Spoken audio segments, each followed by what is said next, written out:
கர்த்தருடைய பரிசுத்த நாமத்திற்கு ஸ்தோத்திரம் உண்டாவதாக. லேவியராகமம் 26ஆம் அதிகாரம் 13ஆம் வசனம்.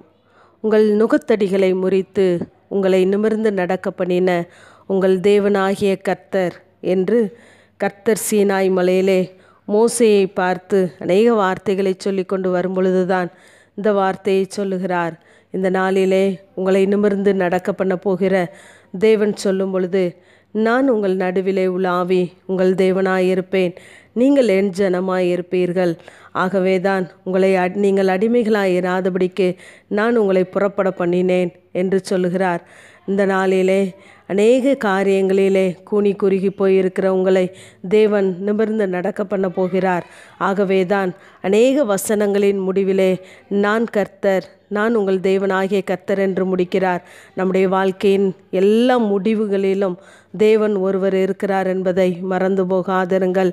என்னை அல்லாமல் உங்களால் ஒன்றும் செய்யக்கூடாது என்பதை வலியுறுத்துவதற்காகவே நான் கர்த்தர் என்று மீண்டும் மீண்டும் வருவதை நாம் பார்க்கிறோம்.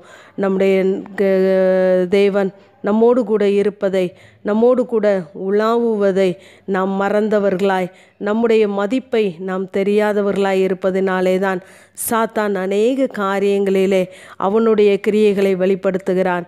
ஆகவே இந்த நாளிலே நம்மோடு கூட இருக்கிற தேவனை, உங்களோடு கூட உலாவுகிற தேவனை, உங்களோடு கூட நடக்கிற தேவனை நீங்கள் அறிந்து கொள்ளுங்கள்.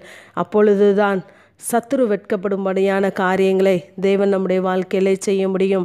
நாம் நிமிர்ந்து பார்த்தால் அநேக நன்மைகளை நாம் பெற்றுக்கொள்வோம் என்பதற்காகவே நம்முடைய வாழ்க்கையிலே அநேக காரியங்களை நாம் கீழானவைகளை பார்க்கும்படியாகவே செய்கிறான். நம்முடைய வாழ்க்கை கூனி குறுகும்போது என்னால் ஒன்றும் முடியாது, என்னால் எதுவும் பலனில்லை, பயனில்லை என்று நம்மையே குறைத்து கொள்ளும் பொழுது தான் தேவனுடைய ஆசீர்வாதங்களை நாம் பெற்றுக்கொள்ள முடியாமல் இருக்கிறோம். நாம் நிமிர்ந்து பார்ப்போமானால், தேவனுடைய வார்த்தைகளை கொண்டு தைரியமாய் சத்துருவுக்கு எதிர்த்து நிற்பீர்களானால் கர்த்தர் அநேக புதிய காரியங்களை உங்களுடைய வாழ்க்கையிலே தோன்ற பண்ணுவார். லூக்கா 13ஆம் அதிகாரத்திலே 10ஆம் வசனத்திலிருந்தே நாம் பார்க்கும் பொழுது அங்கு 18 வருஷமாய் கூனியாய் இருந்த ஒரு ஸ்திரீ விடுதலையாக்கப்பட்டதை நாம் பார்க்கிறோம். அந்த ஸ்திரீ எவ்வளவும் நிமிரக்கூடாத கூனியாய் இருந்தால் தேவன் அவளுடைய பலவீனத்திலிருந்து நீ விடுதலையாக்கப்பட்டாய் என்று சொல்லி தம்முடைய கைகளை வைத்த பொழுது அவள் நிமிர்ந்து தேவனை மகிமைப்படுத்தினாள் என்று சொல்லி பார்க்கிறோம். அவள் நிமிரக்கூடாதபடிக்கு சாத்தான் அவளை கட்டி வைப்பதற்கு எடுத்துக்கொண்ட காலங்கள் 18 வருடம். ஆனால் தேவன் அவளை விடுதலையாக்குவதற்கு எடுத்துக்கொண்ட நேரம் ஒரு இமை பொழுது. இதே போலதான் நம்முடைய வாழ்க்கையிலே எத்தனையோ வருடங்களாக, எத்தனையோ நாட்களாக ஒரு காரியத்திலே ஜெயமில்லாதபடி, நாம் நிமிர்ந்து நடக்கக்கூடாதபடி சத்துரு நம்மை கட்டி வைத்திருப்பான்.